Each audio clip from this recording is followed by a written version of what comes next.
It happened 50 years ago this month. It hadn't happened before, and it hasn't happened again since.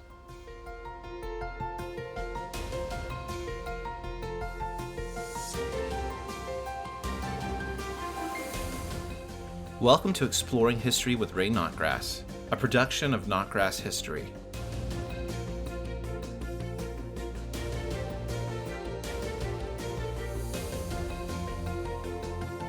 I'm Ray Notgrass. Thanks for listening. Before we get into the subject of today's podcast, Charlene and I would like to thank the many people who have offered prayers and words of encouragement following the passing of our daughter Bethany on July 30th. She was a beautiful person who blessed others and who shone the light of Christ wherever she went. We will miss her every day until we are reunited with her in heaven. Thank you. 50 years ago, on August 9th, 1974, Richard Nixon resigned the office of President of the United States. It was a tragic fall from the heights of political power, and on today's podcast, we'll examine how the Nixon presidency unraveled. At various points, I'll add in my personal remembrances of that time. I was in college and very interested in politics. I remember many of those events and reactions of the public very clearly. Richard Milhouse Nixon was born in 1912 to Quaker parents, a lemon farmer and his wife, in Yorba Linda, California. He went to Duke University Law School, quite an accomplishment for a poor boy from California, and then enlisted in the U.S. Navy during World War II. After the war, he won a seat in the U.S. House of Representatives in 1946, was re-elected in 1948, and then won a seat in the U.S. Senate in 1950. A hot issue in the country at the time was the fear of communist infiltration in government, and Nixon pursued that issue actively. Nixon was very involved in the Alger Hiss case, which we will have to discuss at another time. Then in 1952, Dwight Eisenhower selected Nixon to be his vice presidential running mate on the Republican ticket in that year's presidential election. However, during the campaign, questions arose about a special fund that contributors created for Nixon to use for various expenses. Many wondered if Nixon should resign from the Republican ticket because of the questions and potential scandal. But Nixon made a televised speech in which he defended the fund, denied any wrongdoing, and appealed to viewers to make their opinions known to the Republican National Committee.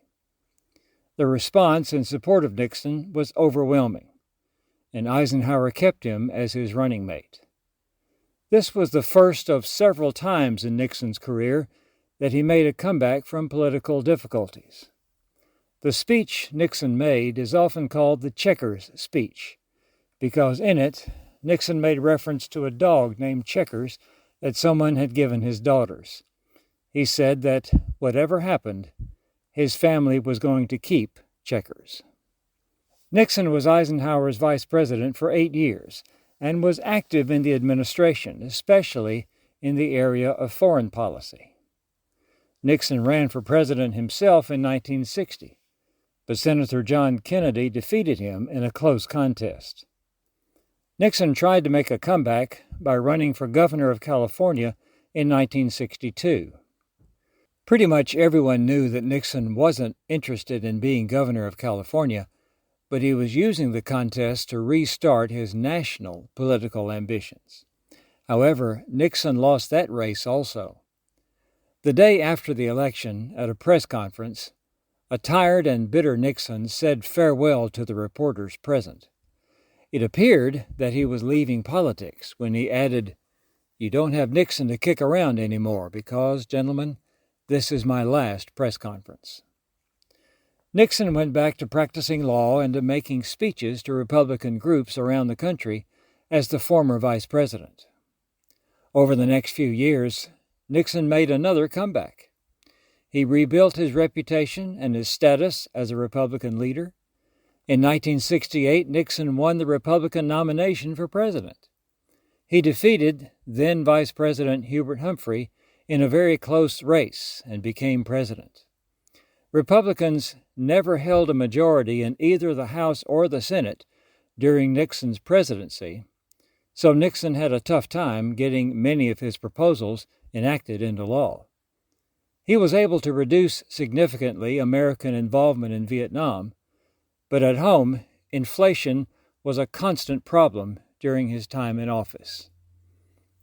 As Nixon's 1972 re-election effort was getting underway, he accomplished diplomatic breakthroughs by visiting both the People's Republic of China and the Soviet Union in the first part of 1972. It turned out that President Nixon was a formidable candidate for re-election. His campaign organization, called the Committee to Re-elect the President, brought in a record amount of contributions to finance the campaign. Meanwhile, the Democrats were badly divided. They were united in opposing Nixon, but the liberal, moderate, and conservative segments of the party distrusted each other.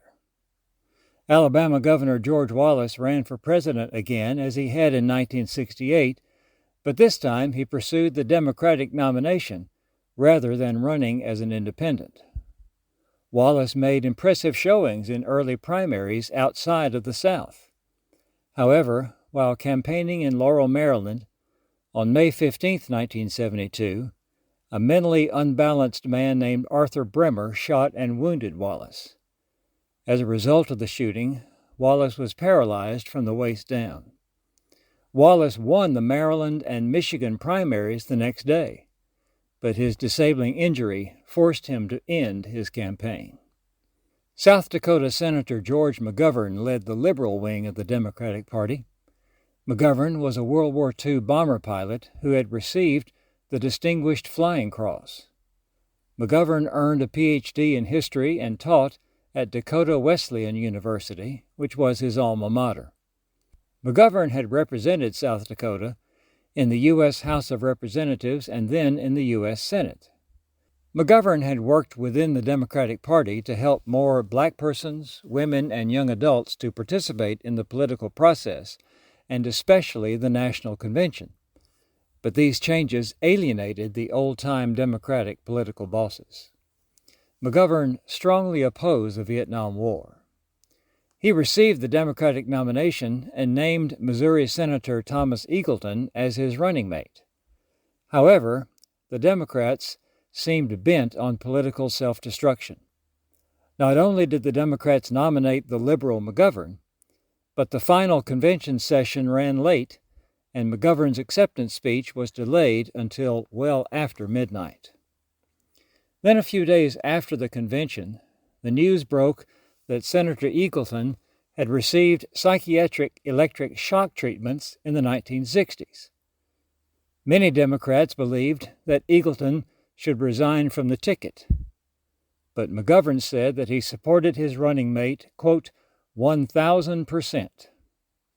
However, the pressure for Eagleton to withdraw continued to increase, and he eventually stepped down for what he called the good of the party. The Democrats replaced Eagleton with Sergeant Shriver, who was married to John Kennedy's sister and who had been director of the Peace Corps. Thus, the Democrats were divided and in disarray, while the incumbent Nixon had a smooth-running and well-financed campaign. McGovern was perceived as being so far out of the mainstream that even the typically Democratic AFL-CIO labor organization endorsed the Republican Nixon instead of the Democrat McGovern. So in mid-1972, it looked like Nixon was on his way to a huge victory and another 4 years in the White House. But a tiny cloud appeared on the horizon. Early on the morning of June 17, 1972, 5 burglars were arrested at the offices of the Democratic National Committee in the office and apartment complex in Washington, D.C., known as the Watergate. The men arrested, along with their supervisors, Gordon Liddy and Howard Hunt, were employed by the committee to re-elect the president. The men had electronic surveillance equipment on them and were apparently bugging or rebugging the Democratic offices. It turned out that the men had broken into the DNC offices a few weeks before and were trying to correct the work that they had done then. At the time this happened, I was in college and working weekends at a local radio station. I remember hearing a story on a radio network newscast on that Sunday about the break-in. I remember thinking, that's interesting. I wonder what that's about. But I didn't give it much more thought than that. Not much came of the incident during the campaign, and both the White House and the Re-election Committee denied any knowledge of or involvement in the burglary. One poll during the campaign indicated that 48% of the public had not even heard of the Watergate incident. The men directly involved in the break-in pleaded guilty and eventually went to jail. In November of 1972, Nixon won in the biggest Republican landslide to that time, 47.2 million, or 61% for Nixon, to 29.2 million, or 38% for McGovern in popular votes, and a whopping 520 to 17 victory in the electoral count. McGovern only carried the state of Massachusetts and the District of Columbia. However, the Democrats still had majorities in both houses of Congress. Nixon was inaugurated for a second term in January of 1973. However, the Washington Post newspaper continued to investigate the Watergate burglary. Reporters found a trail of evidence connecting the burglars to both the White House and the Nixon campaign. A special Senate committee also looked into the matter and found additional evidence of wrongdoing at high levels in the Nixon administration. Aides close to President Nixon resigned in April of 1973 as charges of criminal activity and illegal cover-ups increased. The counselor to the president, John Dean, testified in June 1973 before the Special Senate Investigating Committee that the president, his top aides, and the Justice Department had conspired to conceal evidence connected to the Watergate incident and other illegal campaign activity. North Carolina Democratic Senator Sam Ervin chaired the Senate Investigating Committee hearings and tolerated no compromise with the truth. The highest-ranking Republican member of the committee, Senator Howard Baker of Tennessee, repeatedly asked witnesses, what did the president know and when did he know it? This turned out to be the crucial question regarding the president's involvement. From mid-1973 until August 1974, Watergate was the top political story in the country every day. Every major headline screamed it, and every nightly newscast began with the latest reports surrounding the scandal. And these reports weren't only about the Watergate break-in. Reports surfaced of other illegal activities by members of Nixon's administration to find out information or to plant misinformation about people Nixon perceived as his political enemies. Watergate turned out to be not an isolated incident, but only one of a long series of behind-the-scenes activities designed to destroy Nixon's critics and political opponents. I remember deciding that I was going to follow this story closely to figure it all out, but the rapidly increasing number of stories and the spread of issues soon became such that it was impossible for me to do that. Nixon consistently maintained his innocence and said that he wanted all wrongdoers brought to justice. For instance, in a November 1973 televised question and answer session with Associated Press editors, Nixon said, "I welcome this kind of examination because people have got to know if their president is a crook. Well, I'm not a crook." Against his wishes, but because of increasing public and political pressure, Nixon appointed a special prosecutor, Archibald Cox, in May of 1973 to look into the growing scandal.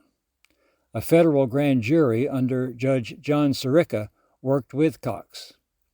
So at this point, a special prosecutor was trying to find out what happened. The Senate's investigating committee was trying to find out what happened, and so were reporters of the Washington Post and other news sources.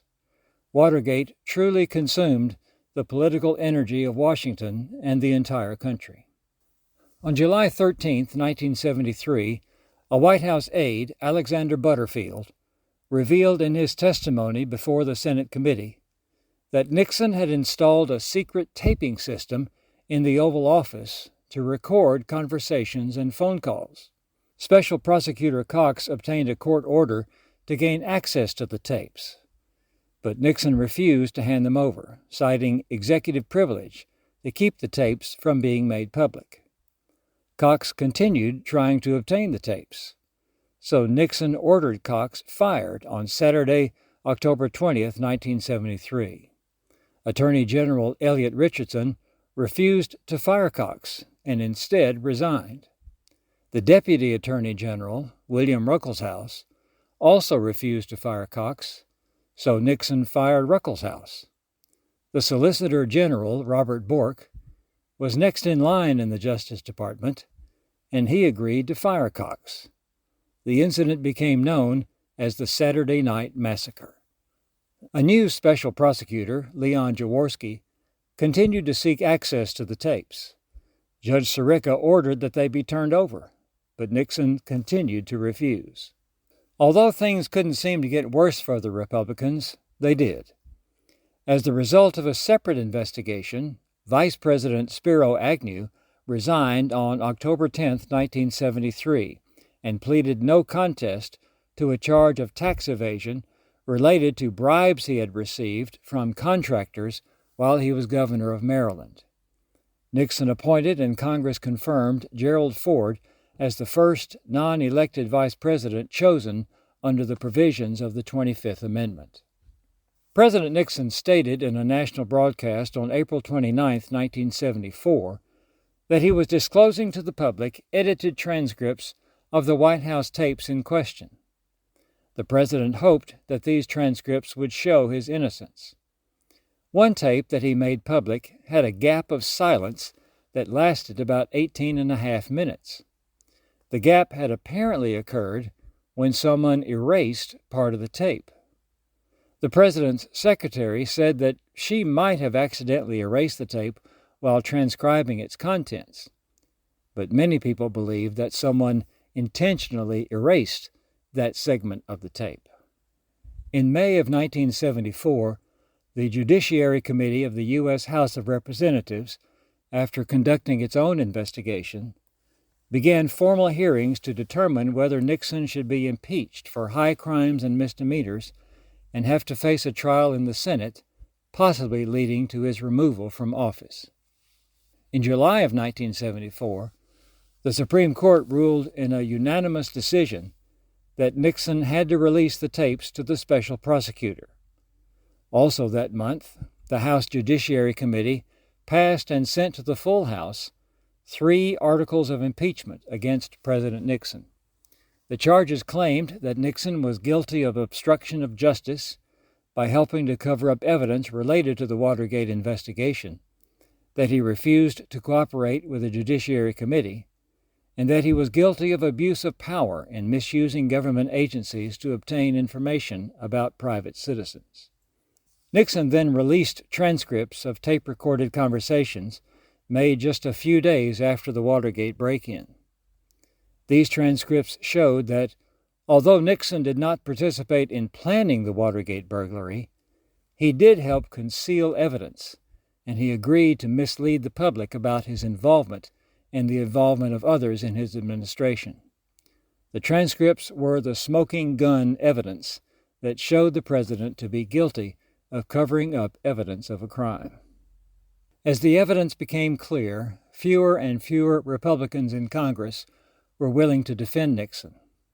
More and more of them indicated that they would vote for impeachment and conviction. Faced with the Democrat-controlled House about to vote on the articles of impeachment, and the Democrat-controlled Senate then bound to hold an impeachment trial, President Nixon resigned effective at noon on August 9, 1974.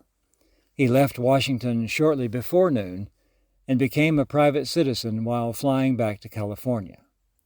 Vice President Gerald Ford was sworn in at noon on August 9th as president. Ford was the first person to hold the offices of vice president and president whom the voters of the country had not elected to either office. I kept asking, can this be happening?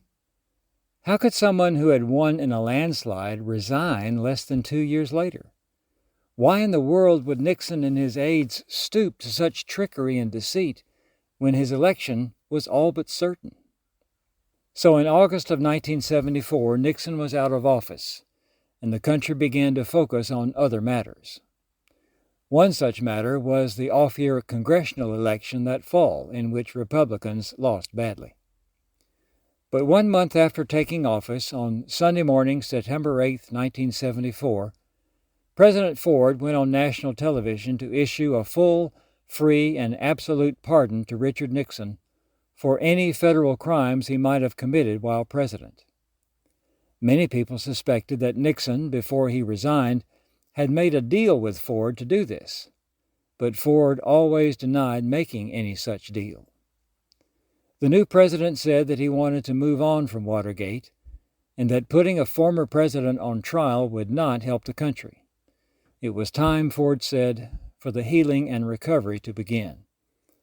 Some election observers wondered if Ford's pardon of Nixon cost him the close election of 1976 when he ran against Jimmy Carter. Since then, most historians and political observers have agreed that Ford made the right decision for the country, however much it cost him politically. Amazingly, in retirement, Nixon engineered something of another comeback to respectability. The former president admitted in a 1977 television interview with David Frost that he made mistakes regarding Watergate. Nixon authored several books, mostly on foreign policy, and visited foreign leaders as a private citizen. Pat Nixon, the wife of the former president, died in 1993. Her funeral was televised. The image of the grieving former president who resigned in disgrace, weeping at the death of the woman who had stood by him throughout his career, was truly sad. I think of Richard Nixon as an almost great president. He was intelligent and capable. He did many things right. But his personal weaknesses brought him down. Nixon was on the national Republican ticket 5 times, twice as a candidate for vice president and 3 times as a candidate for president. He was on the winning ticket 4 of those 5 elections, and yet he never deeply believed that the American people trusted and supported him. According to reliable reports, on the evening of his greatest victory, the 1972 landslide, Nixon was gathered with his closest advisers not in an attitude of joy, but in a spirit of anger and revenge. Now we're going to show them, was the attitude he expressed toward his political opponents. Now we're going to take charge and clean house. How sad that he could not enjoy his greatest victory in his last election campaign, but instead gave in to bitterness and resentment. Richard Nixon died in 1994, ending a public life that spanned almost 50 years. One of the speakers at the funeral was then-President Bill Clinton, a Democrat. Nixon and Clinton had held a few telephone conversations during Clinton's time in office, during which Nixon provided Clinton with advice about foreign policy. During his remarks at Nixon's funeral, Clinton said, "The enduring lesson of Richard Nixon is that he never gave up being part of the action and passion of his times. He said many times that unless a person has a goal, a new mountain to climb, his spirit will die. Well, based on our last phone conversation and the letter he wrote me just a month ago, I can say that his spirit was very much alive to the very end. That is a great tribute to him, to his wonderful wife Pat, to his children, and to his grandchildren, whose love he so depended on and whose love he returned in full measure." Clinton went on to say, "Today is a day for his family, his friends, and his nation to remember President Nixon's life in totality. To them, let us say, may the day of judging President Nixon on anything less than his entire life and career come to a close. Those were just and generous words. I'm Ray Notgrass. Thanks for listening.